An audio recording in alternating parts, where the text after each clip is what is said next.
Zohran Mamdani is now the declared winner of the Democratic primary for New York City mayor. The city's Board of Elections released the final numbers today, and they showed that Mamdani with a significant lead over former Governor Andrew Cuomo. Mamdani, who is a state assemblyman from Queens, won with a commanding 56% over Cuomo's 44%. He now heads into the general election with a tremendous amount of momentum as he goes up against current Mayor Eric Adams. Eyewitness News reporter CeFaan Kim is live at City Hall with the very latest. CeFaan.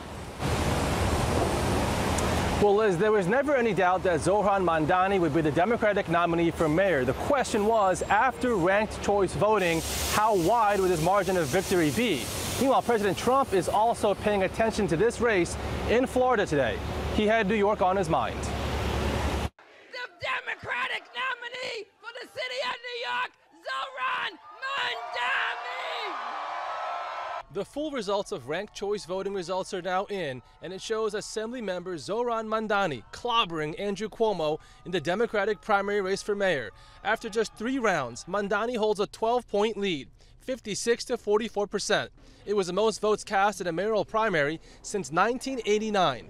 Mamdani receiving twice as many votes from other candidates than the former governor. Last Tuesday, Democrats spoke in a clear voice, delivering a mandate for an affordable city, a politics of the future, and a leader who can stand up to rising authoritarianism. The former governor is on a third-party line, but hasn't decided if he will mount a general election campaign. He says he is still weighing his options, and through a spokesperson, took a shot at Mamdani. Extremism, division, and empty promises, his statement says, are not the answer to this city's problems. And while this was a look at what motivates a slice of our primary electorate, it does not represent the majority. Corruption, sexual harassment, and abuse are not the answers to the city's problems. Andrew Cuomo is in the past. The city comptroller and Mamdani endorsed each other, hoping that together they could have enough to beat Cuomo. Mayor Adams, though, will be facing Mamdani in the general election.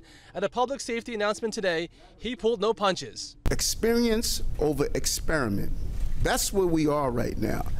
And when anyone that wants to defund the police based on their own words, right now, we should not be doing an experiment. Meanwhile, in Florida today, President Trump, when asked what would happen if Mamdani interfered with ICE as mayor, had this to say. We'll have to arrest him.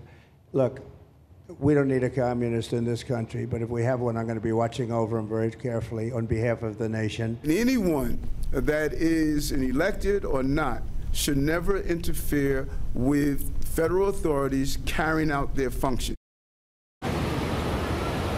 Now, moments ago, Mamdani just responded to the president in a statement which reads in part, quote, "The president of the United States just threatened to have me arrested, stripped of my citizenship, and put in a detention camp and deported, not because I've broken any law, but because I refuse to let ICE terrorize our city." It goes on to say, "We will not accept this intimidation." The president, meanwhile, went on to heap praise on to Mayor Adams, saying, quote, "He's a good independent and a very good person." The mayor was asked repeatedly if he would accept an endorsement from the president. That's coming up tonight at 6. Reporting live at City Hall, CeFaan Kim, Channel 7, Eyewitness News.